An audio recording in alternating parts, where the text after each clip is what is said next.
नमस्कार मित्रों, मैं आचार्य अरुण कुमार दीक्षित स्वागत करता हूं आप सबका आपके अपने YouTube चैनल भव्य ज्योतिष में।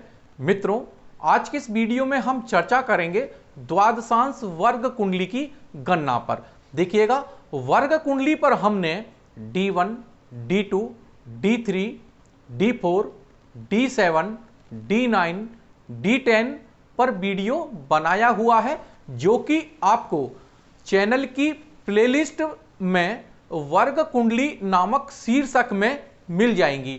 और आज की इस वीडियो में हम D12 अर्थात द्वादशांश वर्ग कुंडली की गणना पर चर्चा करेंगे। इस वीडियो को पूरा जरूर देखिएगा, क्योंकि यह ज्योतिष के विद्यार्थियों के लिए एक लाभदायी वीडियो हो सकती है। देखिएगा,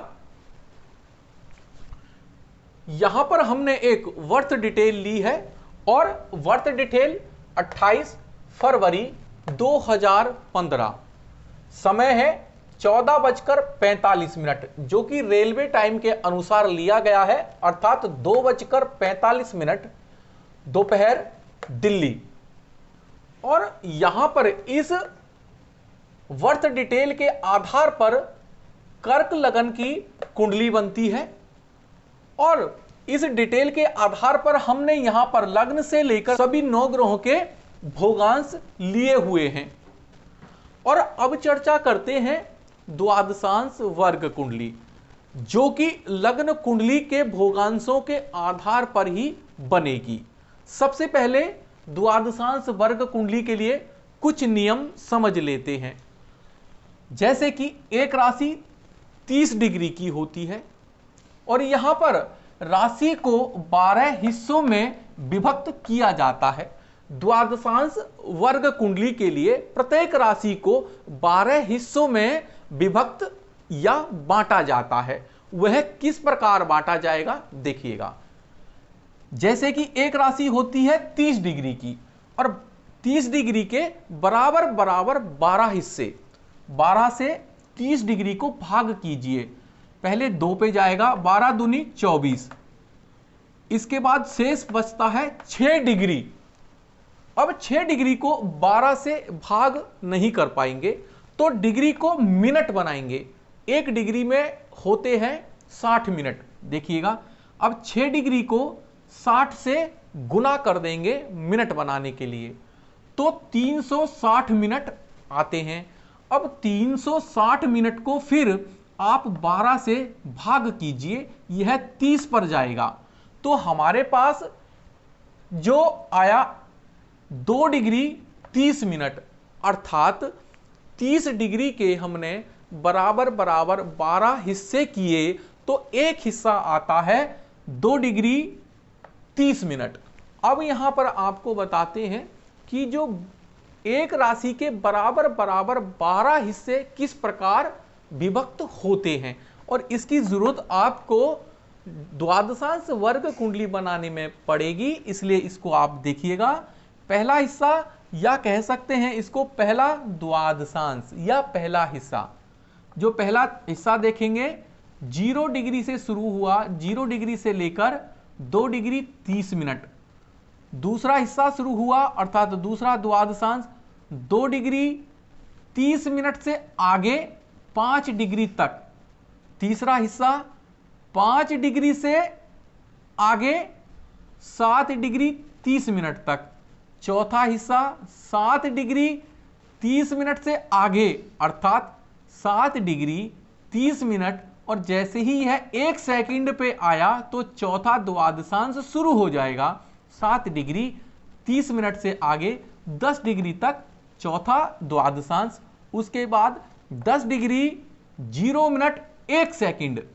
जैसे ही 10 डिग्री से आगे भोगांश गया तो 5वां द्वादशांश शुरू हो गया। तो 10 डिग्री से लेकर 12 डिग्री 30 मिनट तक 5वां द्वादशांश। इसके बाद 12 डिग्री 30 मिनट से आगे 15 डिग्री तक छठा द्वादशांश। उसके बाद 7वां द्वादशांश देखिए, 15 डिग्री से आगे 17 डिग्री 30 मिनट तक। इसके बाद 8वां द्वादशांश देखिए, 17 डिग्री 30 मिनट से आगे 20 डिग्री तक। उसके बाद 9वां द्वादशांश देखिए 20 डिग्री से आगे, अर्थात 20 डिग्री 0 मिनट 1 सेकंड। जैसे ही भोगांश 20 से आगे जाएगा तो यहां पर 9वां द्वादशांश शुरू हो जाएगा 20 डिग्री से आगे 22 डिग्री 30 मिनट तक। उसके बाद 10वां द्वादशांश देखिए 22 डिग्री 30 मिनट से आगे 25 डिग्री तक। उसके बाद 11वां द्वादशांश देखिए 25 डिग्री से आगे, अर्थात 25 डिग्री 0 मिनट 1 सेकंड। इसका मतलब यह हुआ 25 डिग्री से जैसे ही आगे भोगांश आता है तो 11वां द्वादशांश शुरू हो जाएगा, तो 27 डिग्री 30 मिनट तक।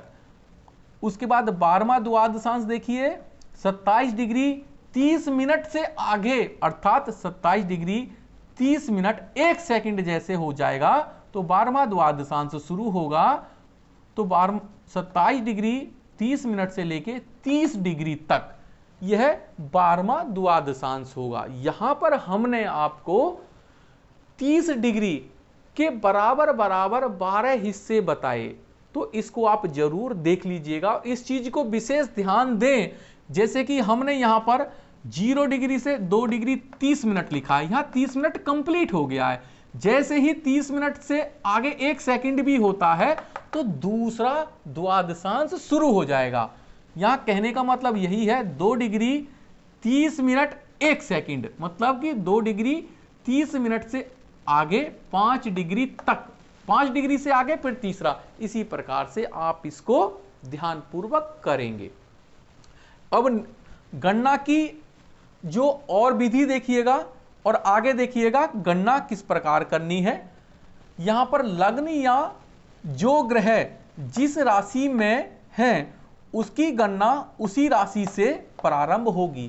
कहने का मतलब यह है कि लग्न में जो राशि है या फिर ग्रह जिस राशि में है उसकी गणना उसी राशि से प्रारंभ होगी, और वह कौन से द्वादशांश में जाएगा यह लग्न या ग्रह के भोगांश से निर्धारित होगा।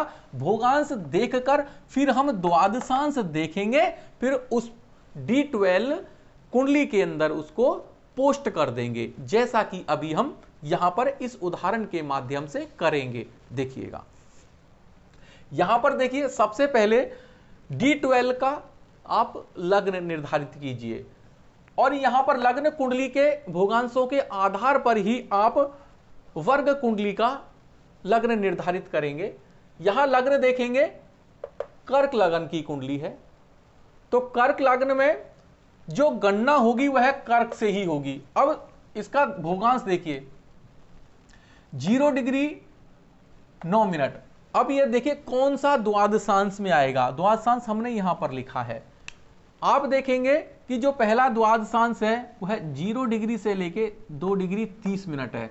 इसका मतलब जो लग्न है पहले ही द्वादशांश में गई है, और लग्न में राशि कौन सी है, 4 नंबर कर्क है, तो कर्क की गणना कर्क से ही होगी, और यह पहले में ही है तो शुरुआत कर्क की कर्क से ही होगी। तो यहां पर जो हमारा द्वादशांश का लग्न आया है वह कर्क लग्न आया है। एक बार फिर से आपको बता दें, कर्क है हमारा लग्न कुंडली का लग्न में जो राशि है। अब यहां पर देखिए जो हमारा लग्न का भोगांश क्या है, 0 डिग्री 9 मिनट, और यह कौन से, और हमने जो यहां पर 30 डिग्री को बराबर बराबर 12 हिस्सों में तोड़ा है, उसके आधार पर लग्न का भोगांश पहले ही द्वादशांश में आएगा। और गणना कहां से शुरू होनी है, 4 से शुरू होनी है, तो 4 की शुरुआत यहीं से ही है, 4 से शुरू करेंगे और वो पहले पे ही आएगा, तो 4 पर। इसी वजह से यहां पर लग्न जो D12 का लग्न है वह कर्क लग्न ही आया। उसके बाद देखिएगा सूर्य भगवान, यहां पर सूर्य महाराज जो है कौन सी राशि में है, आप देखेंगे सूर्य महाराज यहां पर कुंभ में है। उसके बाद में कितने भोगांश हैं सूर्य महाराज के, 15 डिग्री 23 मिनट। यहां पर देखिए कौन सा द्वादशांश आएगा, 7वां द्वादशांश, क्योंकि 7वां द्वादशांश 15 से आगे 17 डिग्री 30 मिनट तक है, तो यहां पर सूर्य महाराज का भोगांश 15 डिग्री 23 मिनट है। और सूर्य महाराज बैठे हैं कुंभ में, तो कुंभ से गणना प्रारंभ होगी। तो 11 से आप गिनेंगे 11, 12, 1, 2, 3, 4, 5, तो सूर्य महाराज सिंह राशि में आ गए। उसके बाद देखेंगे चंद्र महाराज। चंद्र महाराज कुंडली में मिथुन में बैठे हैं, गणना मिथुन से ही होगी। और भोगांश कितना है? 16 डिग्री 29 मिनट। तो देखिए कौन सा द्वादशांश है। 16 डिग्री 29 मिनट भी आप देखेंगे 7वां द्वादशांश है। 15 डिग्री से आगे 17 डिग्री 30 मिनट तक 7वां द्वादशांश। और गणना कहां से प्रारंभ होनी है चंद्र की? यहां पर मिथुन से।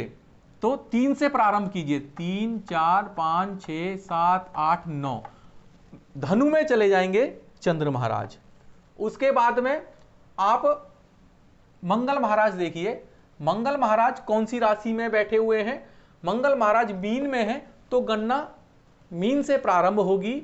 और मंगल महाराज का भोगांश देखिए 12 डिग्री 21 मिनट। यह कौन सा द्वादशांश है? 12 डिग्री 21 मिनट। तो यह 5वां द्वादशांश है। देखिए 10 डिग्री से आगे 12 डिग्री 30 मिनट तक 5वां द्वादशांश। और मंगल महाराज की गणना कहां से प्रारंभ होनी है? मीन से। तो करेंगे यहां मीन, 12 का मतलब मीन, 12, 1, 2, 3, 4। तो मंगल महाराज को हमने चौथी राशि में भेज दिया। उसके बाद बुध महाराज देखिए। बुध महाराज कौन सी राशि में यहां बैठे हैं? यहां पर मकर में है, तो गणना मकर से ही प्रारंभ होगी। और बुध महाराज का भोगांश देखिए 18 डिग्री 55 मिनट। तो कौन सा द्वादशांश है? 18 डिग्री 55 मिनट 8वां द्वादशांश होगा, क्योंकि 8वां द्वादशांश 17 डिग्री 30 मिनट से आगे 20 डिग्री तक है। और बुध महाराज बैठे कौन सी राशि में है? बुध महाराज यहां पर 10 नंबर राशि मकर में है, तो गणना मकर से ही प्रारंभ होगी। तो देखिएगा 10, 11, 12, 1, 2, 3, 4, 5। बुध महाराज 5 नंबर राशि में यहां पर चले गए। उसके बाद गुरु महाराज को देखिएगा। गुरु महाराज कौन सी राशि में यहां पर बैठे हैं? यहां पर कर्क में है, तो गुरु महाराज के लिए गणना कर्क से ही प्रारंभ होगी। और गुरु महाराज का भोगांश देखिए 20 डिग्री 51 मिनट। तो यहां द्वादशांश देखिए गुरु महाराज कौन से द्वादशांश में है? 9वें द्वादशांश में, क्योंकि 20 डिग्री 51 मिनट। और 9वां द्वादशांश 20 डिग्री से आगे 22 डिग्री 30 मिनट तक है। अर्थात 22 डिग्री यहां पर जो 9वां द्वादशांश है वह 20 डिग्री 0 मिनट 1 सेकंड से प्रारंभ हो जाएगा और 22 डिग्री 30 मिनट तक रहेगा। गुरु महाराज बैठे कर्क में है, तो कर्क से ही गणना प्रारंभ होगी। तो 4, 5, 6, 7, 8, 9, 10, 11, 12 गुरु महाराज यहां पर मीन राशि में आ जाएंगे द्वादशांश वर्ग कुंडली में। उसके बाद आप शुक्र महाराज को देखिए। शुक्र महाराज यहां पर मीन में बैठे हैं लग्न कुंडली में। और कितने भोगांश पर हैं? 15 डिग्री 12 मिनट। तो कौन से द्वादशांश में गए? 7वें। 7वां द्वादशांश 15 डिग्री 0 मिनट 1 सेकंड से शुरू होगा, 17 डिग्री 30 मिनट तक चलेगा। शुक्र महाराज यहां पर मीन में है, तो गणना मीन से ही प्रारंभ होगी। तो 12, 1, 2, 3, 4, 5, 6 शुक्र महाराज पहुंच गए 6 नंबर राशि। यहां देखिए कन्या में। उसके बाद में शुक्र महाराज के बाद देखिए शनि महाराज। शनि महाराज इस कुंडली के अंदर आप देखेंगे 8 नंबर वृश्चिक राशि में बैठे हैं, तो गणना शनि महाराज के लिए वृश्चिक से ही प्रारंभ होगी, 8 नंबर से प्रारंभ होगी। शनि महाराज 10 डिग्री 41 मिनट के हैं, तो कौन से द्वादशांश में गए हैं? देखिएगा शनि महाराज 5वें द्वादशांश में गए हैं। 5वां द्वादशांश 10 डिग्री 0 मिनट 1 सेकंड से शुरू होकर 12 डिग्री 30 मिनट तक जाएगा। और शनि महाराज 8 नंबर वृश्चिक में शुरू हुए हैं, तो 8, 9, 10, 11, 12 शनि महाराज भी मीन राशि में जाएंगे। यहां देखिएगा। उसके बाद राहु महाराज को देखिए। राहु महाराज यहां पे 6 नंबर राशि कन्या राशि में बैठे हैं। राहु महाराज की गणना कन्या से ही प्रारंभ होगी। अब राहु महाराज का भोगांश देखिए 16 डिग्री 22 मिनट है। कौन से द्वादशांश में गए? 7वें में, क्योंकि 7वां द्वादशांश 15 डिग्री 0 मिनट 1 सेकंड से लेके 17 डिग्री 30 मिनट तक है। और राहु महाराज का जो भोगांश है 16 डिग्री 22 मिनट है। राहु महाराज कन्या में है, तो यहां पर देखिए कन्या, तुला, वृश्चिक, धनु, मकर, कुंभ, मीन। तो राहु महाराज भी मीन में चले जाएंगे। उसके बाद केतु महाराज देखिए, केतु महाराज का भोगांश तो वही है 16 डिग्री 22 मिनट। कौन से द्वादशांश में गए? ये भी 7वें द्वादशांश में गए हैं। और केतु महाराज मीन में है, तो कौन सी राशि में? D12 में जाएंगे। देखिएगा, मीन, मेष, वृषभ, मिथुन, कर्क, सिंह, कन्या। 6 नंबर में यहां पर केतु महाराज चले गए हैं। हमने यहां पर आपको बताया सभी ग्रह और लग्न को किस प्रकार से पोस्ट किया जाएगा, किस प्रकार से द्वादशांश वर्ग कुंडली का निर्माण होगा। तो ये एक सरल गणना आपको समझ में आई होगी। तो मित्रों, यहां पर हम इस वीडियो में द्वादशांश वर्ग कुंडली की गणना आपको बता रहे हैं। आशा करता हूं कि मित्रों यह वीडियो आपको पसंद आई होगी।